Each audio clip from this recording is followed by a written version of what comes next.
બોર્ડની 12 સાયન્સની પરીક્ષા શાંતિપૂર્ણ માહોલમાં સંપન્ન થયા બાદ હવે ભરૂચ શિક્ષણ વિભાગ ગુજકેટની પરીક્ષાના સુચારુ આયોજન માટે સજ્જ બન્યું છે. ભરૂચ જિલ્લા શિક્ષણાધિકારી સ્વાતિબા રાઓલે તંત્રની તૈયારી અને ગુજકેટની પરીક્ષા અંગે માહિતી આપતા જણાવ્યું હતું કે ભરૂચ ખાતે 18 સ્થળો પર 3405 જેટલા વિદ્યાર્થીઓ પરીક્ષા આપશે.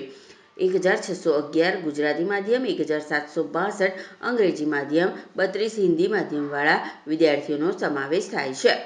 23મી માર્ચે યોજાનાર આ પરીક્ષાનો સમય સવારે 10 કલાકથી સાંજે 4 કલાક સુધીનો રહેશે, જેમાં સવારે ભૌતિક અને રસાયણ વિજ્ઞાન, જીવ વિજ્ઞાન, ગણિતની પરીક્ષા લેવામાં આવશે. તમામ કેન્દ્ર સીસીટીવીથી સજ્જ છે, તેમજ વીજ, એસટી, આરોગ્ય અને પોલીસ વિભાગને પણ વિદ્યાર્થીઓને કોઈ તકલીફ ન પડે તે માટેની જરૂરી સૂચના આપી દેવામાં આવી છે. પરીક્ષા કેન્દ્ર પર 9 કલાકે વિદ્યાર્થીઓએ પહોંચી જવા પણ જિલ્લા શિક્ષણાધિકારીએ તાકીદ કરી છે. જે વિદ્યાર્થીઓએ એક પછી એક 2 પેપર હોય તો પરીક્ષા કેન્દ્ર બહાર નહીં બોલાવવા પણ અપીલ કરી છે. Gujarat common entrance test GUJCET 2025ની પરીક્ષાનું આયોજન ગુજરાત માધ્યમિક શિક્ષણ બોર્ડ દ્વારા આગામી તારીખ 23 માર્ચ રવિવારના રોજ કરવામાં આવેલ છે. ભરૂચ ખાતે આ પરીક્ષાની તમામ તૈયારીઓ થઈ ગઈ છે.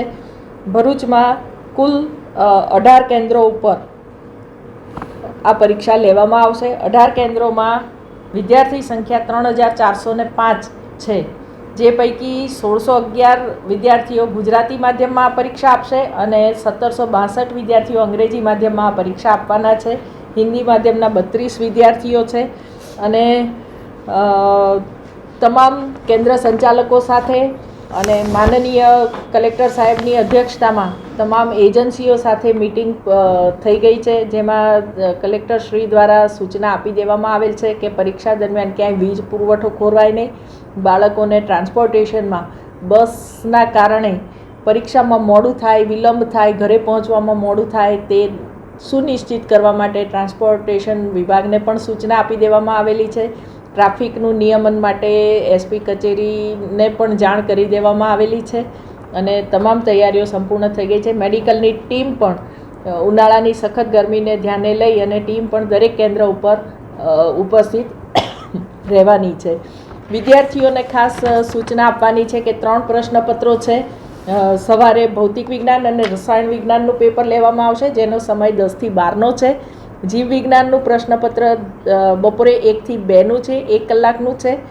ગણિતનું પ્રશ્નપત્ર છે એ 3 થી 4નું છે.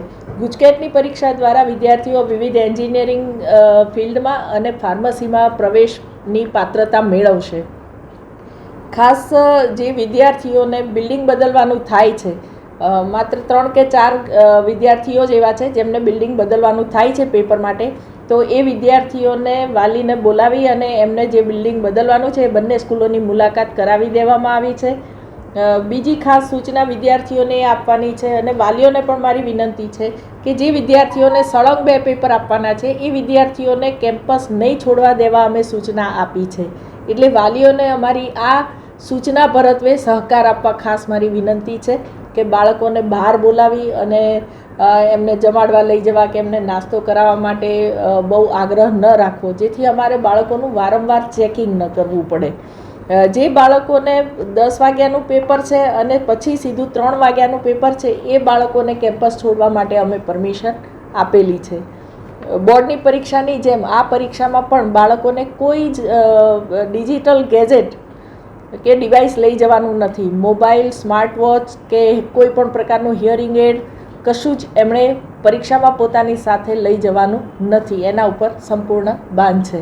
વિદ્યાર્થીઓને અને વાલીઓને ખાસ તાકીદ છે કે સમય તમારો 10:30 તમને એન્ટ્રી આપવામાં આવશે, એના અડધો કલાક પહેલાં પરીક્ષા સ્થળ ઉપર પહોંચવાનું ટાર્ગેટ રાખશો, જેથી મોડું થવાની સંભાવના આપણે શૂન્યવત કરી શકાય. એટલે 10 વાગે પેપર શરૂ થશે, એટલે 9 વાગે આપણે આપના કેન્દ્ર ઉપર પહોંચી જવાનું છે.